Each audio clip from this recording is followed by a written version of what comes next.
So you've been doing this now for like a year, by the way, everybody. This is Chris.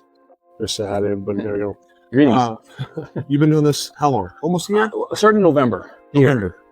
Feels like longer. So 6 months then, almost. Yeah, we're getting there. Yeah. So thoughts overall? Absolutely loving it. Good. Been interested in doing art martial arts for a number of years, but wanting to do jiu-jitsu. Sure. And I've got 4 sons. My second son wanted to do some boxing or some kickboxing. Yeah. Looking at gyms, we knew a member here, so decided to try it out, something that he and I could do together. Sure. Who, Gary? Or who did you know? Knew Paul. Paul, okay. Yes. Yep. So we had trained together before, and I came up and absolutely having a blast. Both doing it with my son, but just this is a fantastic community. Good. And then so I know that your main day-to-day is with FCA. I do, work with FCA. Okay, so talk a little bit about that, and then if that had any bearing on this, like the sports side of this stuff too. Oh, for sure. Yeah, so FCA is Fellowship of Christian Athletes, and our main mission is to get to know coaches and athletes, love on them, and through those relationships, help them just explore their faith and explore the truths that are in the Bible. And so while that wasn't a primary reason for joining the gym, it plays into everything that I do. Love sports, been an athlete or trying to be an athlete in some way, shape, or form my whole life. Yeah. And so if I can be involved with a great community, enjoy sports, and build some relationships that in time may create some opportunities, just to have some spiritual conversations, and that's a bonus. Yeah. And then, so one of the biggest questions I get when people are first starting is they're like, man, am I too old to be doing this stuff? And I'm going to say that you're over the age of 35 probably. Yeah, way over, unapologetically 48. Okay. But like still you're you're in here almost every day, training. So obviously, it seems like you've maybe taken really good care of your body to begin with, but like able to still hang in here and hang with guys. You recently competed as well. So that seems like kind of an extra step up there. Yeah, it is. You have to be wise, right? You have to kind of have a realistic expectation. There have been a few days you go home and you're a little sore. You got to recover, maybe take a couple of days off, and maybe even sometimes just choose wisely your training partners and how hard you go. Because I think being an older guy, but I'm one of the smaller guys too.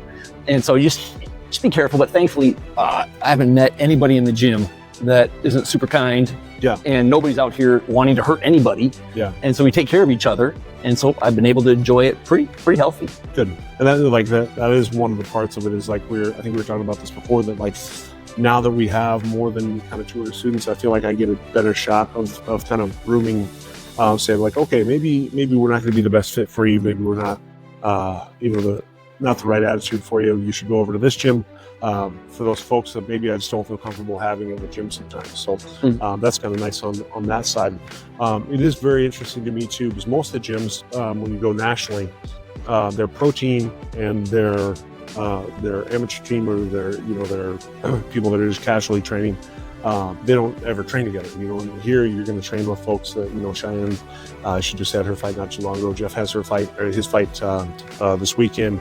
We have Keaton next weekend competing in Golden Gloves Nationals, things like that, where you guys are, constantly interacting with some of those higher level folks. Your thoughts on that?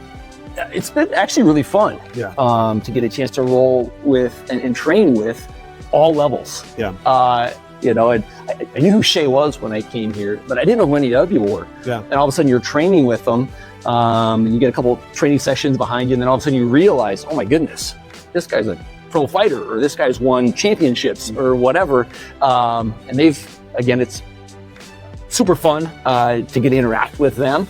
And again, same thing, right? They can realize who you are. They roll with you, make it fun for where you are at your level, and try to challenge them a little bit too. It's been really fun. Yeah, I think that's the interesting part, because for me, I don't want to have so many of those folks have that much knowledge and then not be able to share it with that other folks. But it's like, for me, like, I'm only one source and I want to have multiple sources so you guys can get better interaction with the sport and kind of learn more from that.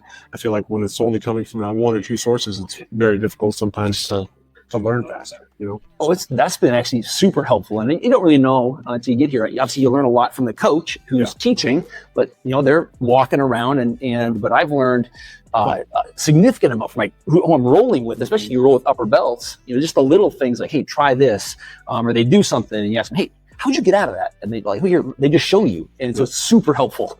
Yeah, and that's kind of by design. And really, like for me, on the jiu-jitsu side and some of the striking sides as well, a lot of it should be a think tank of like, okay, that happened. Why did that happen? Let me try to reverse engineer that and figure out how I can get better at that compared to I'm going to just throw a new technique at it. Like, no, this is the technique and we can make this work. We just have to, when they try this, we do this. When I try this, they do this kind of situations. Yeah. Any other thoughts just to wrap it up that on folks that are kind of on the fence of what that you might say to them? Yeah, well, again, you offer that free trial. Yeah. So you can come in and give it a week and just see what it feels like. Yeah.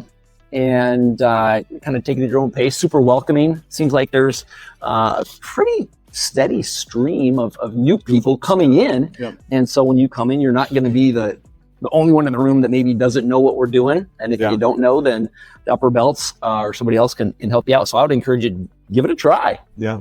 I would say the same. And then I think one of the other big things is realizing expectations of like, this is going to take, like for me, it's like you want to be good at it right away. But it's like, I'm telling people constantly like, hey, it's going to be 6 to 100 classes before we start to feel somewhat confident in what we're doing, and so it takes a while for that to happen, especially if you haven't done wrestling or you haven't done a martial art before, things like that. It takes so much longer, and I think sometimes people will try it and then be like, oh, I am terrible at this, and it's like, no, everybody's terrible at it. It just takes a long time for you to learn this stuff. It's especially against a resisting opponent. With jiu-jitsu, not as much with boxing, we still have sparring, but with jiu-jitsu, you're sparring every time. When you try it, you're like, oh, this didn't work, and it's like, well, this person knows how to kind of stop that move from happening for a long time. So it takes a while for you to develop those setups and things. So correct expectations is going to be really, really important. Yeah. Or you could get frustrated or discouraged. But yeah, a little bit of patience and just come in with the right expectation, learn a little bit. I try to leave every class with one thing. Yeah. Maybe you're taught 20 things or 15 things. Like if I can leave with one, then I feel like I won. Yeah, and that is the thing too. Is like I want people to understand too that like I'll tend to teach 20 or 30 things, and I want you guys to start to, like you said, take away one, take away two of those things, and then go with it. Not take away the whole 20, because that'd be, like if you could, that's great, but like it's pretty unrealistic. And so just I feel like a lot of times on the coaching side of it, it's a wash over of like, okay, here's all these ideas, and eventually all these kind of ideas will kind of turn into concepts rather than like this technique. It's more of a, okay, these are the overlaying concepts of what we're kind of looking for when we do a submission or we do a sweep or we do a pass. Like that. Yeah, for sure. And then where can they find the FCA stuff? Oh, yeah, thank you. So the global page would be fca.org, fca.org, and they can link out to all kinds of stuff in there. Awesome. Sounds good. Well, thank you very much. Yeah, thank you.